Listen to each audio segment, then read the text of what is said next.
Do that over again. Sad, sad, sad. Try that again. Greetings, greetings, greetings. I am, of course, KG Kris Gardner, owner of the Houston Roundball Review. And 35 seconds into it, it's still the Houston Roundball Review takeover of the lunch break, powered by JM&E. All right, a few minutes when he is available, head coach Johnny Jones will join me, TSU head coach. And I found out yesterday, news to me, it's my fault. But Coach Johnny Jones goes way back with the new AD of the Houston Cougars, one Mr. Eddie Nuñez. So when Coach Jones pops in, I'm going to ask him about their friendship, as well as TSU's non-conference schedule, this Saturday's Fan Fest, and have some fun with Coach Jones. But let's get into it. A tidbit. Good afternoon, BS3. My apologies for muted microphone. Live. Just roll with it. Check this out. For those who are wondering or had forgotten, the first 3 years of men's basketball at UH under head coach Kelvin Sampson. I'm going to bring this up and present this to everyone merely as an analogy to what I believe could happen this season for UH football under head coach Willie Fritz in his first season as head coach at Houston. I don't expect a lot from this year's football team in terms of wins, but they will be well coached, better prepared, and the foundation is being laid for a bright, bright future. Rex, good afternoon to you. But check this out.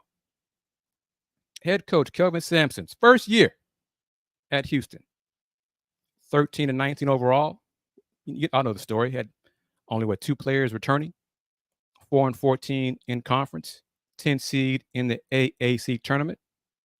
They did win a first-round game in the conference tournament, beat 7 seed Tulane, but lost to 2 seed Tulsa in the quarterfinal. Naturally, no NCAA tournament. Second season, 22-10 overall, 12-6 in the AAC, 3 seed in the tournament, 3 seed, but lost to 11 seed Tulane in the quarterfinal. No NCAA tournament. Third season, 21-11 overall, 12-6 again in the conference, again 3 seed in the AAC tournament, and again lost in the quarterfinal of the AAC tournament to 6 seed UConn. No NCAA tournament. First 3 seasons, 0 trips to the NCAA tournament. Remember that? Do y'all remember that? Do some of y'all remember or forget that after one of those quarterfinal losses, I posted on Twitter that we alums need to raise the level of expectations for men's basketball? I received flack and said, oh, KG's asking for Coach Sampson to be fired. Nope. I'm asking for alums to raise the level of expectations for Houston Cougars men's basketball. After that third season, has not been a problem, has it? Tournament trips, trip to the Final Four, Sweet 16, nationally relevant, and another example of how far the program has come since those first 3 seasons of 0 trips to the NCAA tournament. The Houston Cougars men's basketball program has official visits scheduled the next 5-6 weeks for 5 of the top 60 players in the country for the class of 2025, including an official visit this weekend with a top 10 player. Miss Wanda, how are you doing? So salute again to Rex 32 and Miss Wanda Polk. So one more time. The Houston Cougars men's basketball program, from 0 trips his first 3 years at Houston to the tournament, to now having official visits with 5 of the top 60 players in the class of 2025. Starting with this weekend, tomorrow morning, with a top 10 player in the country. Followed by next weekend, a top 15, 20 player in the country. And on and on. I want to say 4 of the visits are top 25, top 30 players in the country. So compare that, or keep that in mind. If you go to the football games at TDECU Stadium, starting with August 31st, the season opener against UNLV, keep that in mind if Coach Fritz and the fellas don't win as many games this year. Don't jump off the ship. Don't, oh my gosh, why did we hire Coach Fritz? We had the same success under the previous dude. Oh, we could have just kept him. No. That previous regime could not recruit effectively the Houston area. Coach Fritz and his staff have changed that. The foundation is being laid, and it will be solid. What is one of the things Coach Sampson, Coach Kelvin Sampson, that says? Got to water the roots. That's what Coach Fritz is doing, watering the roots. The Houston Cougars football program is on solid ground. It might not show up in wins this first season, but as Cougar alums, do not give up on Coach Fritz. Do not have this, as we have had for years as an alum, as Cougar alums, this woe is me, this pity us. Oh, we're never going to win. I'm not going to support them. What are they doing now? What on that stuff. I know it. I live it because I'm an alum going on 30 years. So if you're new to the show, Mr. Tran, you're not new to the show. Thank you, as always, for chiming in from the West Coast. Thank you. I'm a proud alum of the University of Houston. This first year might be difficult for the football team, but do not have doubts that Coach Fritz will turn things around, and I think pretty quickly, based on the recruits he's bringing in for the class of 2025. So yes, Kelvin Sampson, men's basketball, first 3 years at Houston, 0 trips to the NCAA tournament. Since then, has not been an issue. It's expected that that team will be in the NCAA tournament, and it's expected that that team will go far in the NCAA tournament. So again, if you are chiming in the last few seconds, Houston Cougars men's hoops has official visits scheduled the next 5-6 weeks with 6 of the top 100, 125, whatever you want to call it, players in the class of 2025, including 5 of the top 60 and 1 top 10 player coming in this week. Official visit begins Friday, tomorrow, August 23rd. From Idaho. I'm just dropping hints. Hell, I know who he is. I know all those kids are.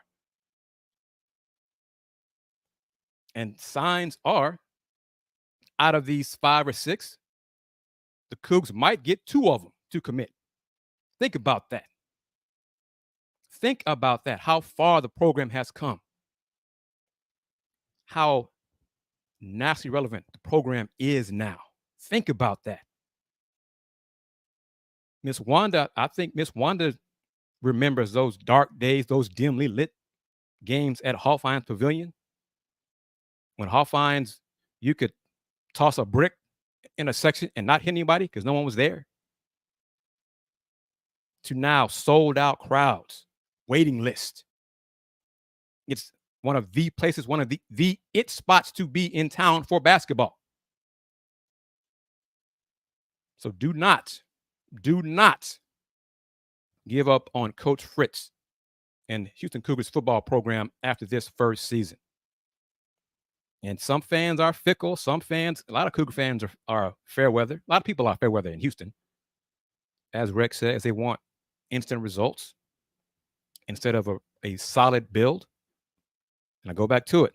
going to build a foundation, strong roots. What are those roots? It's going to be a solid foundation. Coach Fritz and Coach Kelvin Sampson were involved in the process regarding the hire of this new AD, the VP of Intercollegiate Athletics, one Mr. Eddie Nuñez, who had his press conference Wednesday, was announced Saturday as the new VP of Intercollegiate Athletics. The Board of Regents will vote on it. Should be rubber stamp. He's getting a nice raise, much more than I thought he'd get.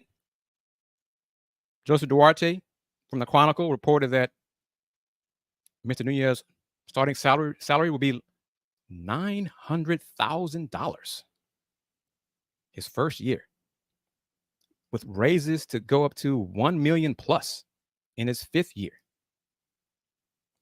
Man, I did see the Jumbotron. I took a picture of it, posted it on Twitter as welcoming Mr. Nuñez to Houston, to the city, to the university, to the campus. Looks good. It looks good. Everything, I believe, is still on track to be ready for game on the 31st. And the board it is huge. I think Mr. Tran is correct there.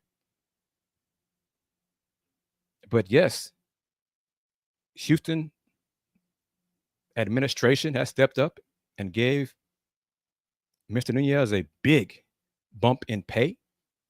And unknown to most of us, and I was wrong, because it was quiet. A few months ago, maybe around June, New Mexico signed Mr. Nuñez to a new contract. His previous one there was set to expire this coming season, so he had no buyout.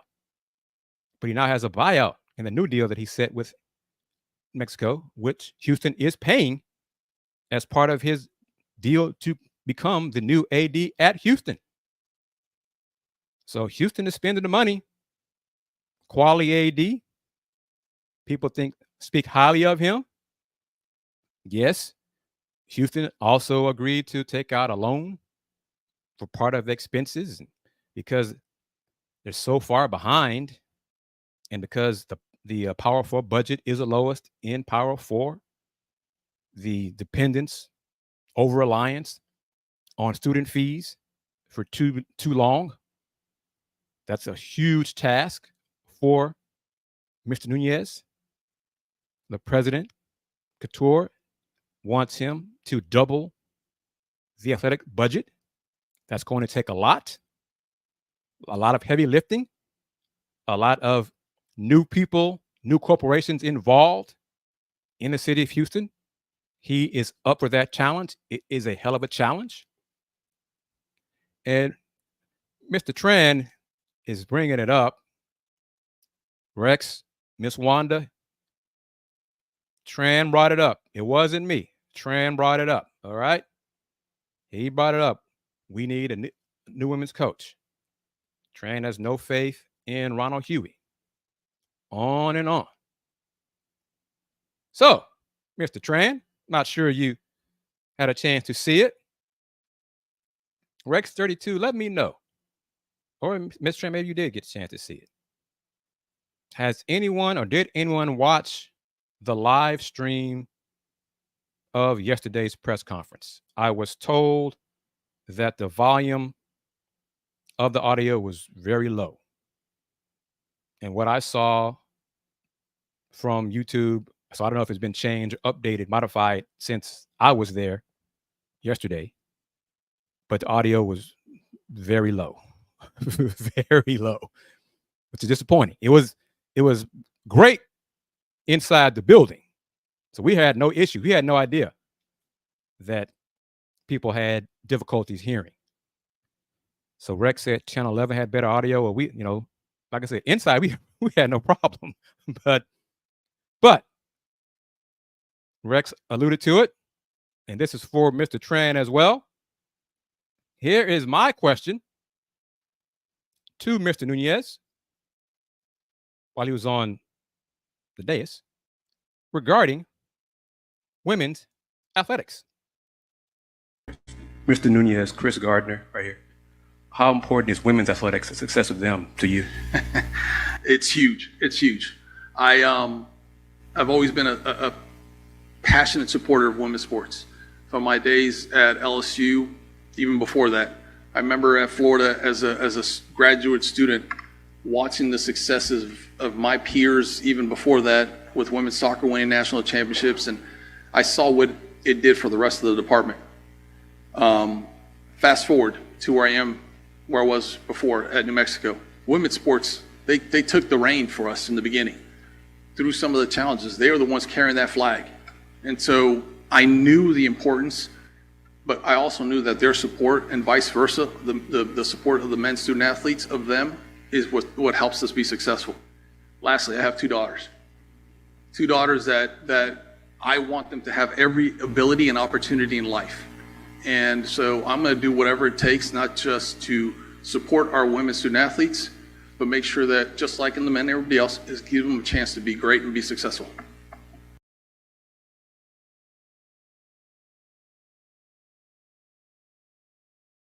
So hearing that, what do you think, everyone?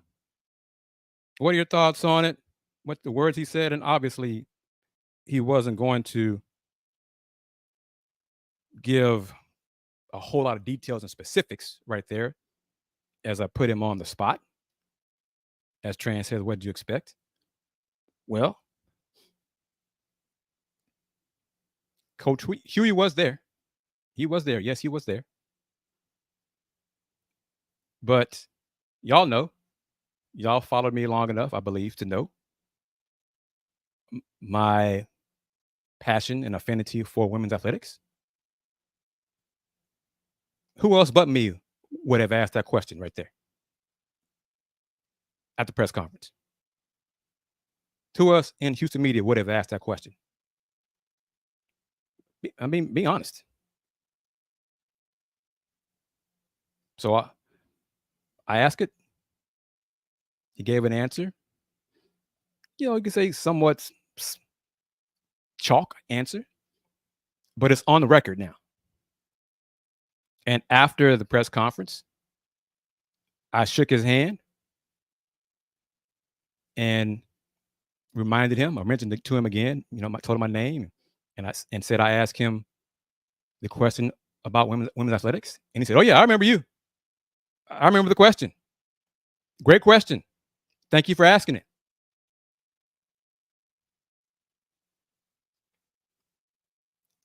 And I say this, and I hope you're right, Rex.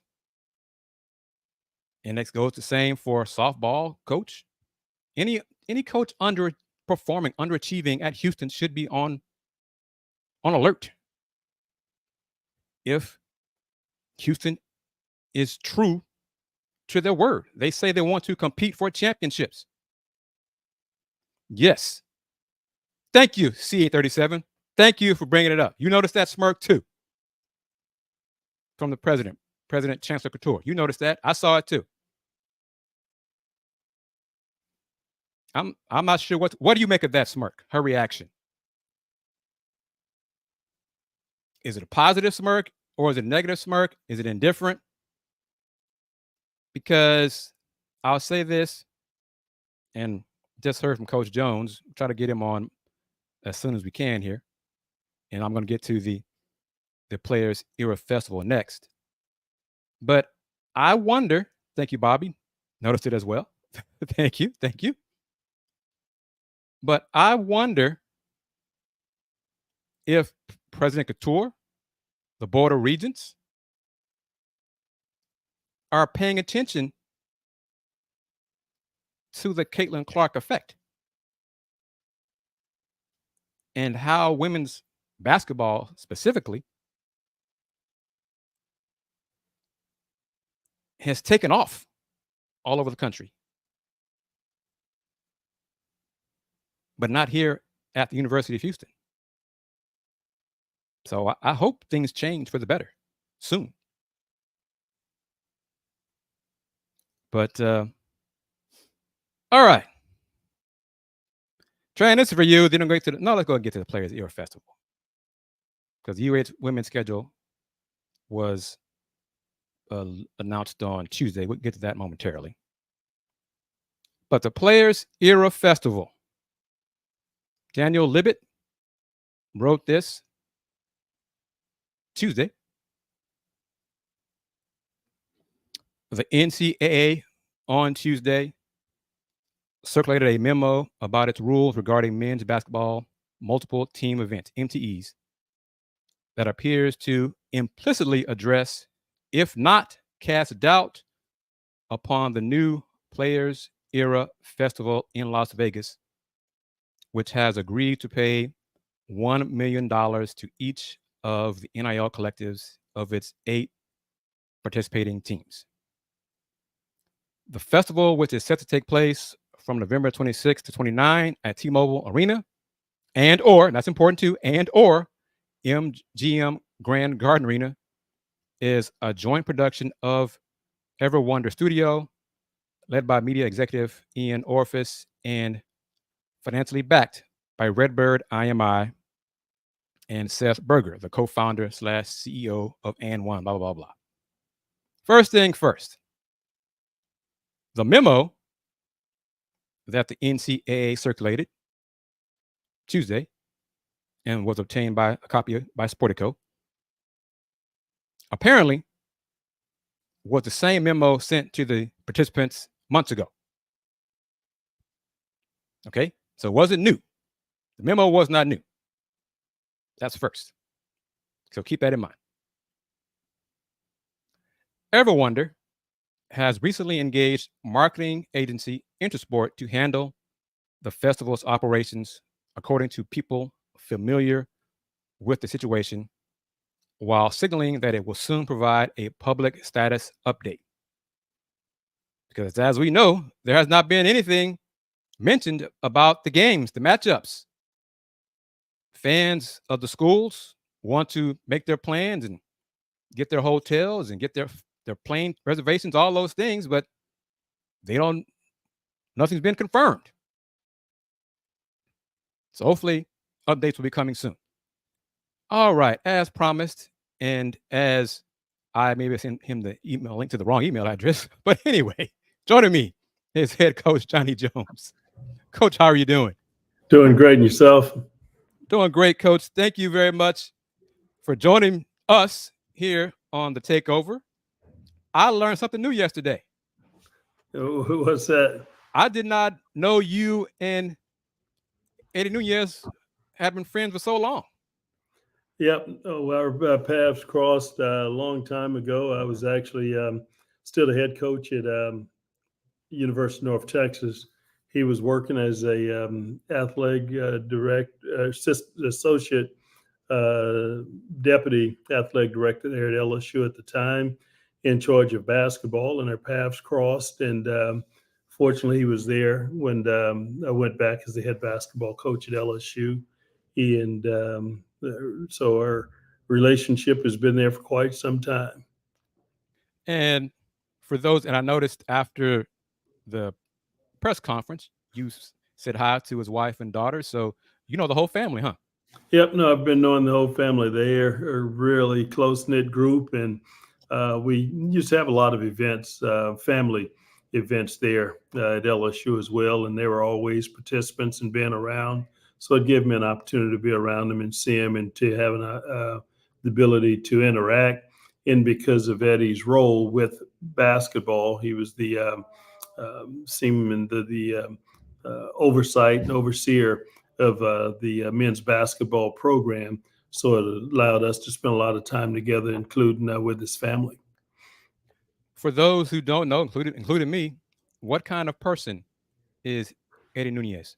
Oh, Eddie's a terrific guy. He has a tremendous pedigree. He was at University of Florida, kind of where he really cut his teeth with a guy by the name of Jeremy Foley, who's like one of the top athletic directors in the country when he was athletic director there at University of Florida. And Billy Donovan was the head basketball coach there at the time. And so he's been around some tremendous people in programs that would allow him to have kind of have his vision, learning kind of the ropes of things that needed to be done, and was really eager for the opportunity that presented itself to him. And so Coach Martin, too, who used to be the head basketball coach, who's from Florida, where he kind of grew up, he had an opportunity to be around him. Coach Martin, who used to coach there at University of South Carolina, that's at UMass now. So he's been around a lot of good basketball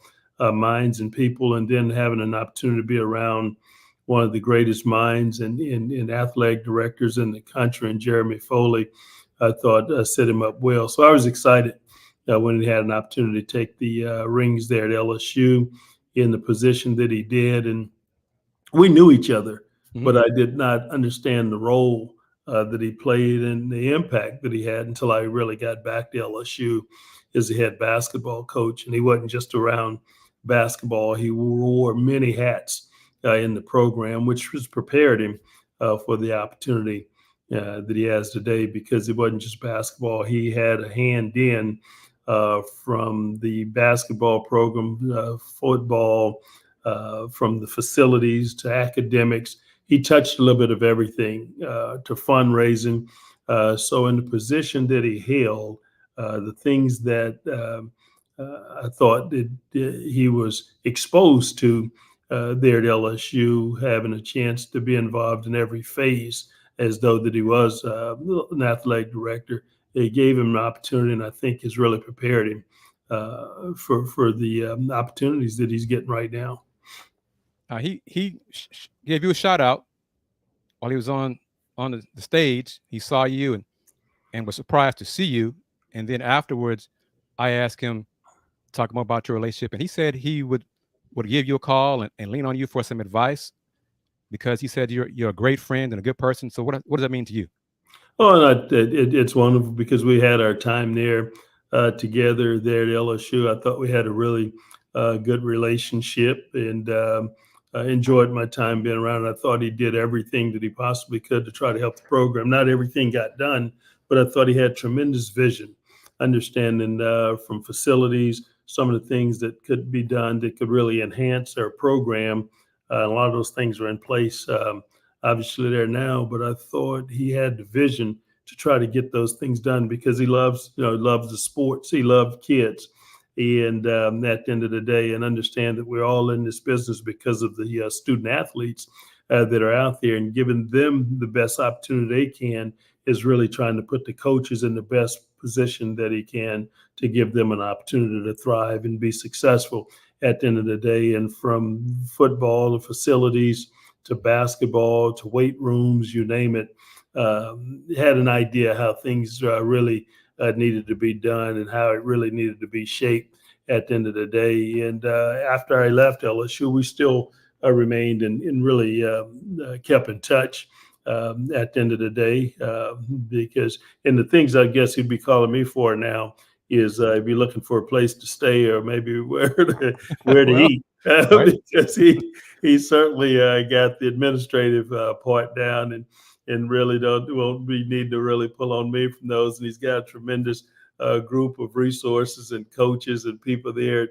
at University of Houston. But at the end of the day, he knows that I'm here, and 24/7 is anything you need, anything I can assist or help him with, just like I am with Coach Sampson and those guys, because we're obviously right across the street. We've got a tremendous relationship. And I'm really excited for him. And I would always follow the programs over there, but now it'd give me an extra incentive to keep my eye on what they're doing and how things are going. Last thing about this, and then we're going to ask you about TSU and the Fan Fest. Did you coach Ben Simmons at LSU? Yes. The one season he was there, we recruited him, brought him in. He played for us that year, and he had a tremendous year really for us, and helped us. We led the league for the most part that year, and in first place. And then one of our best players, best shooter, Keith Hornsby, was injured, and he missed 13 games that year. But obviously he missed, I think, the last 6 games, which hurt us. And we came and had the second, I think maybe best record in the deal behind Kentucky, and I think. Oh, Coach just froze like I had froze before. See if we can get him back here. See Tran talking about Ben Simmons. were 5. There you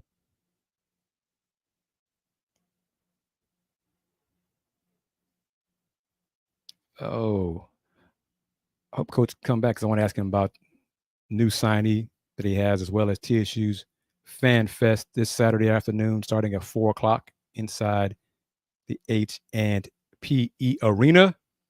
This will be the second year of the Fan Fest. Had some technical, some Wi-Fi glitches impacted me start the show, and not like it's impacted Coach Jones. So hopefully we'll get that back and he'll join us. But here's some info about the young man. Kavion McClain, 5'10", senior guard. Let's try it. He's back here. Coach, you back now? There we go. There we go. Yes, can you hear me? Yes, sir. Okay. Yep, I got you. But no, Ben had an incredible year for us, and unfortunately, things have not happened as easy for him there in the NBA. But yes, I did. In the other side of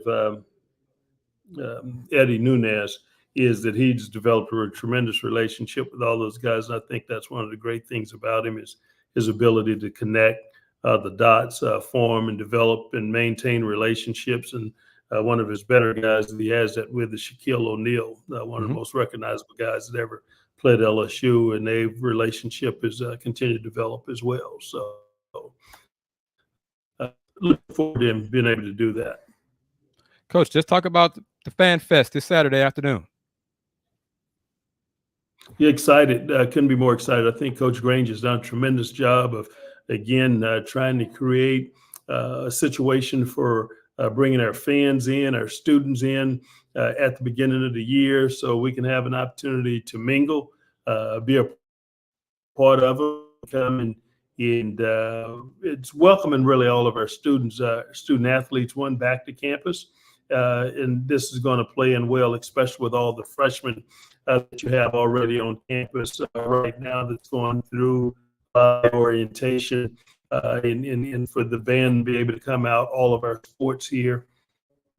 It's done something that we did last year, and it's going to be tremendous. I think they've added an opportunity to add a few more things to it as well, to make it for our fans who can come in the community, and the freshmen getting them acclimated to one campus and being around their student athletes as well.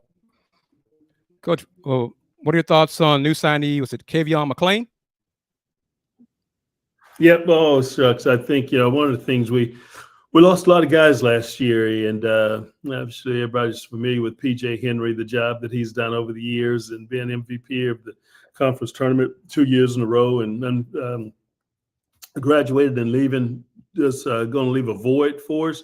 And that's a place we got to recover and something we had to really focus on. And Kavion is one of those guys we feel like that we've brought in, he's signed, and he's going to be someone we feel that can help fill that void.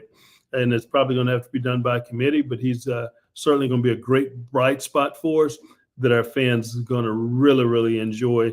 And we couldn't be more excited for the having a chance to bring him in at the late date that we did, with the impact we feel like that he's going to make on this basketball team and our program this year. The last thing with you, Coach, I saw this on TSU Men's Hoop Instagram account, the non-conference schedule.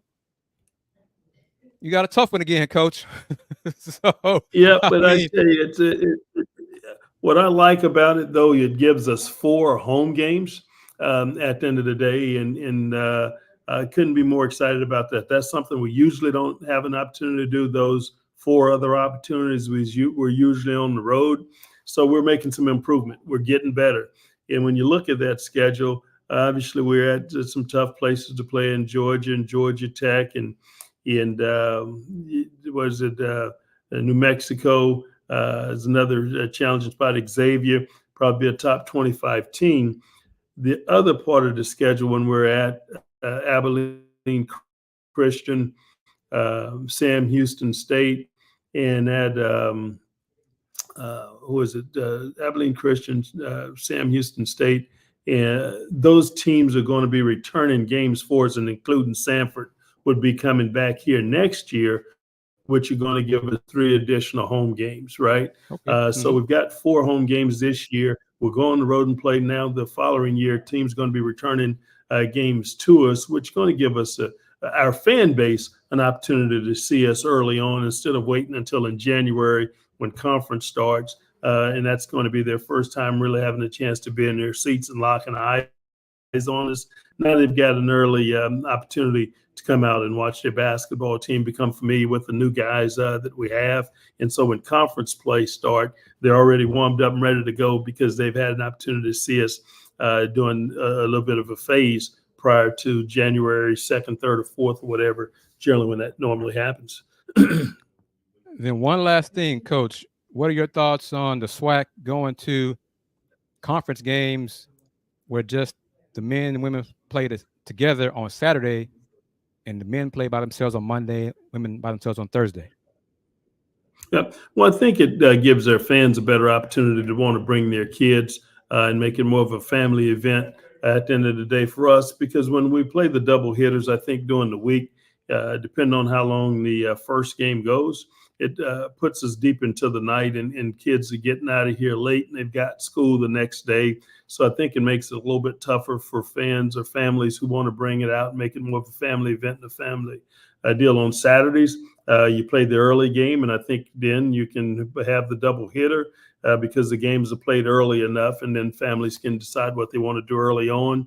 And then we're getting through early enough on Saturdays that if you've got couples or whoever want to go out and eat and have something else they want to do that evening, they are able to do that and be able to provide that. So I think it's going to be great for us at the end of the day, and something we're going to really be excited about. And I think it's really going to help in terms of maybe even our attendance as well, to where we may have lost some people because our games weren't starting at 7:30. It was closer to 8 o'clock, and getting out of here maybe closer to 10 or something that I think was kind of a deterrent at the end of the day for some of the fans. But couldn't be more excited to have that opportunity to be able to do that during the week. And it's more traditional of what most teams around the country are doing now. And what we're doing is pretty much falling in line with what most conferences are doing. So I'm excited that our conference have taken another step to really try to enhance our programs, our men and women's basketball programs out there as well. Coach Johnny Jones, head coach of TSU men's basketball, thank you as always for taking time to join me, Coach. And I will try to be there Saturday afternoon at H&PE. Well, we're certainly looking forward to seeing you here, and really excited and really welcoming, asking all of our fans to really come out and enjoy this certain occasion with us, and meeting our new players and from all the sports, and enjoying the band, the cheerleaders, and the dancers, and just all the festivities that'll be going on Saturday. And I think it's a great way to kick off the school year. Thank you, Coach. Take care. See you Saturday. Thank you. Go Tigers. Head coach Johnny Jones, TSU men's basketball, touched on a lot of things in his time here on the takeover. His friendship with Mr. Eddie Nuñez, the new AD at Houston. TSU's new signee, Kavion McClain. TSU's Fan Fest this Saturday, tipping off at 4 o'clock, as well as TSU's non-conference schedule. Not going to take a break past it. Going to rest through these last 18 minutes or so of this edition of the Houston Roundball Review Takeover. Quickly, Rice Owls men's hoops, new signee, Jacob Dar. 6'7" guard forward from Division II, Emory and Henry. Last season, averaged 15.4 points per game, 5.8 rebounds per game, and 1.2 blocks. 2 years at Emory, averaged 13.4, 4.9 rebounds, shot 45% from the floor, 35 from three, and 77 from free throw line. 6'7" athlete. So looking forward to seeing him. Back at the Players Era Festival. Regarding Houston, let me go ahead and just get to the meat of this real quick. In a 2-page FAQ sent to tournament operators and schedulers and obtained by Sportico, the NCAA reiterated that its bylaws make it, quote, impermissible for athletes to receive NIL money in exchange for participating in an MTE, even if that money is first routed through a collective. Ever Wonder, which previously has said it's been working with the NCAA, and it has for months, has sought to distinguish the money it is paying to collectives as being tied to athlete NIL opportunities with sponsors outside of competition. According to Sportico, Ever Wonder has agreed to 3-year deals that commit the studio and its unnamed partners to paying $3 million through 2026. Furthermore, the agreements stipulate that Ever Wonder is supposed to transfer the money to the collectives within 15 days of the event taking place. If Ever Wonder determines that it is unable to operate any or all of the 2024 event, the 2025 event, or the 26 event, it can pay each collective a termination fee of $250,000. The agreements further state that participating athletes will be requested to participate in marketing, sponsorship, endorsement, and other promotional activities, and to make public appearances. These specific NIL activities will be later specified. That's one issue. Another issue highlighted in the memo sent Tuesday, and again, I said if you're just joining, that memo sent Tuesday is the same memo that was sent to the participants months ago. So most of the memo is not new to the participants or the organizers or anything. But another issue is whether the tournament format of player era flies. And this is something I touched on weeks ago. The festival purports to be composed of 2 distinct 4-team MTEs. And this became agreed upon last month. So in July, the 2 divisions, or MTEs, whatever you want to call them, Impact MTE and Power MTE. So that basically means the Cougs, Alabama, Rutgers are in Impact MTE, for example, in one of those 2 divisions. This latest structure would seem to address the NCAA's prohibition of 2 teams from the same conference simultaneously participating in the same MTE. This year's festival features 2 SEC schools, A&M and Alabama, and 2 from the Big Ten, Oregon and Rutgers. So it'll be divisions. It's going to be a classic. It's not going to be a tournament. So there won't be a quarterfinal, semifinals, and a championship. The teams in the Impact division, they'll play 3 games. They'll play the other members of its division. So no more discussion about the teams, the winners will compete for a championship. No. So that part must squash the initial thought process of an extra $1 million going to the winner. That will only be a tournament. Well, it's not going to be a tournament. So just keep that in mind. I'm saying that to you as well.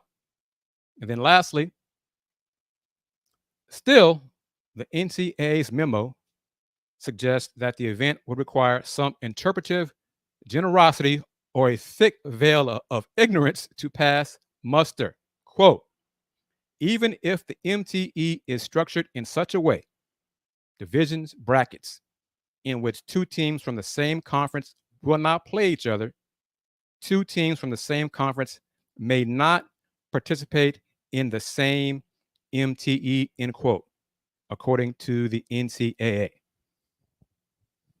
Meh. I think, personally, I think the NCAA is trying to poke a stick at a rebel organizer, a disruptor, trying to poke a stick at change that is inevitable, because with realignment, there is an issue. Initially, probably the initial thought of this Players Era Festival, Oregon was still a member of the Pac-12. So they're not. They're now in the Big Ten.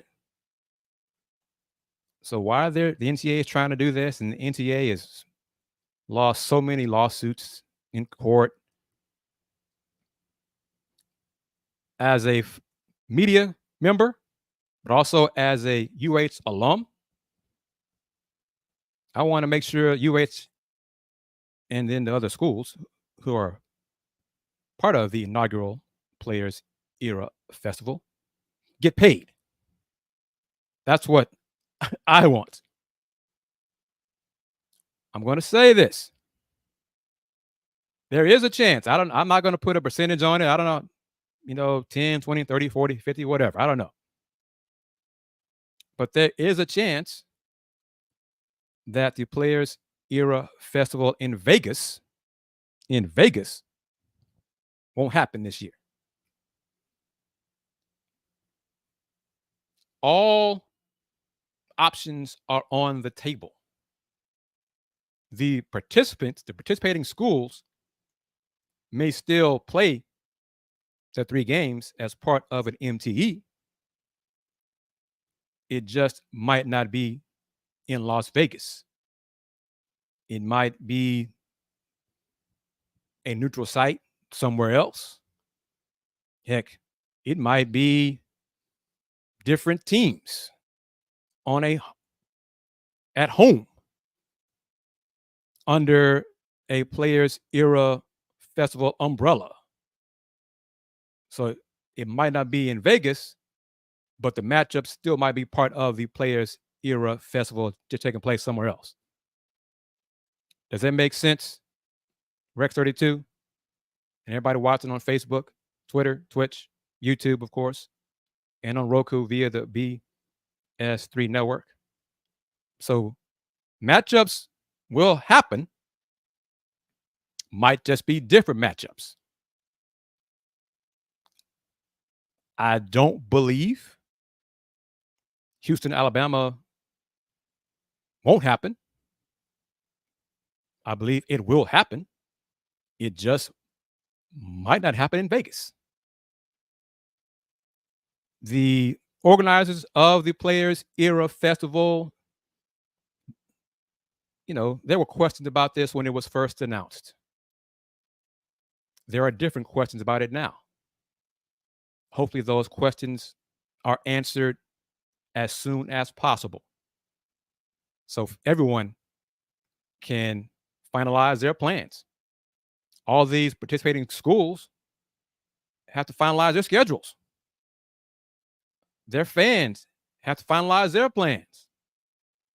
Networks have to finalize their plans.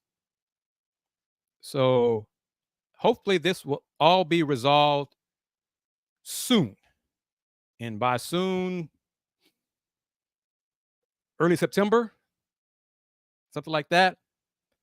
So just keep that in mind. Yes, different contingencies have been discussed because, again, I think it's dangerous to assume, but the majority of these schools involved, this is not their first rodeo. So dealing with MTEs, dealing with new people, new organizers, you always got a plan for what if this doesn't happen. So if this doesn't happen, then can we do this? Yes. So just keep that all in mind. And you're hearing this on the Houston Roundball Review takeover of the lunch break. So yes, I said it. Kris Gardner of the Houston Roundball Review is adding that info regarding this inaugural 2024 Players Era Festival. It could still happen. I think it will happen. Just wondering if it will happen in Vegas in said format, because it's already changed to now divisions. Okay. So, all right. Rapid fire, real quickly. got to do another edition of the Takeover or later on, talk about other things. But Rice Owls soccer, they're facing the #1 women's team in soccer tonight on the ACC network, Florida State. Rice Owls goalkeeper Faith Hutchins was named Keeper of the Week, and Owls won their opening matches. First 2-0 start in 3 seasons. Had both wins were 2-1. But yes, Rice will face #1 Florida State soccer on the ACC network. Rice's Josh Piercy, outside linebacker, named to the Senior Bowl watch list. The annual award will be announced. The winner, he's going to be playing. The Senior Bowl will take place February 1st in Mobile, Alabama. Josh Piercy, Mr. Muscles, enters this season as a 2-time team captain. Set career best with 6 quarterback hits, 18 hurries, and 26 total pressures while playing a career best 661 defensive snaps. And folks, Josh thought that was a down year.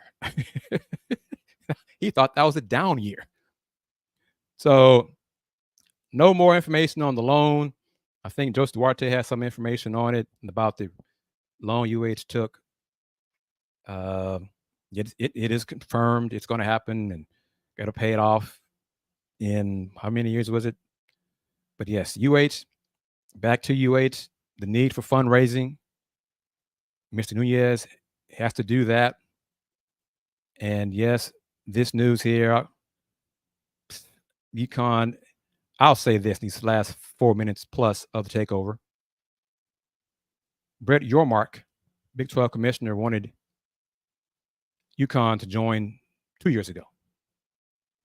And the president said no. That was before UConn won 2 straight championships. So I'm not sure the president's viewpoint has changed, but I'm safe in saying Mr. Yormark is saying to everyone, see, I told y'all 2 years ago we should have UConn in the conference. Told y'all. I think D-Skills is correct. It is 11 years to pay off the loan, but it's all part of the money problems, money issues that UH has, continues to have, and all adds up to the huge Herculean task facing Mr. Eddie Nuñez, the new VP of Intercollegiate Athletics at the University of Houston. One last thing, Rice Owls running back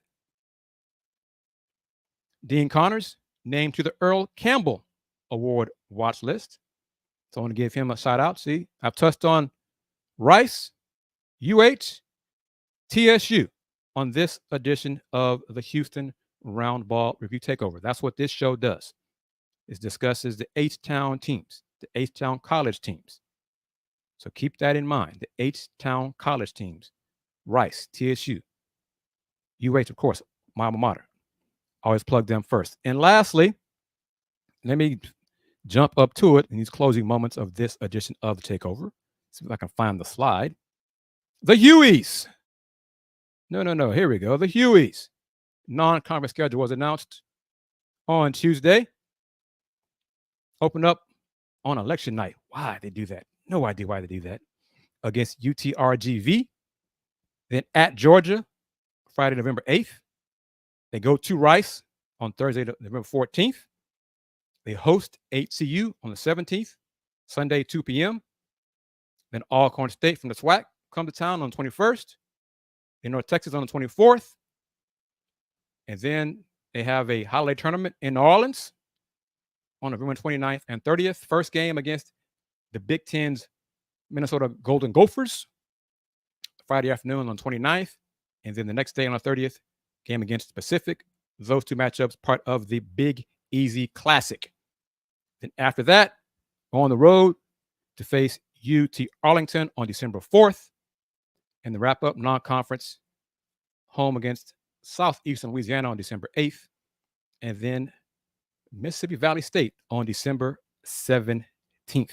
And always, I know D-Skills is making his plans right now to attend the Big 12's women's tournament in Kansas City, March 5th through 10th at T-Mobile Center. These Kills probably already has his tickets for that, so you can see the Cougs play on that first day and be done.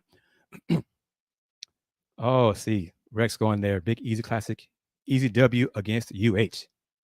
Rex 32 said that. And they should. They better have a if you voted, you get a free deal going on November 5th. That'd be good promotion. Good idea. Lastly, QR codes. QR codes to support the Houston Roundball Review. Cash App. Scan that Cash App. QR code. Scan the Zelle QR code. Scan the Houston Roundball Review. PayPal tip jar QR code. There you go. Cash App that way. And closing moments here. Across the screen there, ways to support the Houston Roundball Review. Cash App, Zelle, and PayPal. And one more thing. The link is posted on YouTube of the video in the description to this. Reminder, vote for me, this show, for the Houston Roundball Review in the 5th annual BS3 Awards. So keep that in mind. Thank you, as always, for your support. Thank you for your patience in today's show and the technical difficulties we had, but it's how we do it. Roll with the punches here on the BS3 Network. I am, of course, KG, Kris Gardner, owner of the Houston Roundball Review. And wrapping it up, y'all know it, since 1994, the Houston Roundball Review. Local name, global perspective. Everyone, take care. Peace. It's Sybil Wilkes with what you need to know. Today, it's Thursday, August 22nd, 2024. Number 1. The third night of the Democratic National Convention included notable speeches from former President Bill Clinton, House Speaker Emerita Nancy Pelosi, House Minority Leader Hakeem Jeffries, Transportation Secretary Pete Buttigieg, Maryland Governor Wes Moore, and in a surprise appearance, Oprah Winfrey. The TV mogul told the crowd decency and respect are on the ballot in 2024, adding character and values matter most of all. Governor Tim Walz closed out the night accepting the Democratic nomination for VP. Harkening back to his days as a high school football coach, he told his players, also known as the Democratic Party, Kamala Harris is tough, Kamala Harris is experienced, and Kamala Harris is ready. We got 76 days to go. That's nothing. We got time to sleep when we're dead. We're going to leave it all on the field. All right, Coach. Number 2.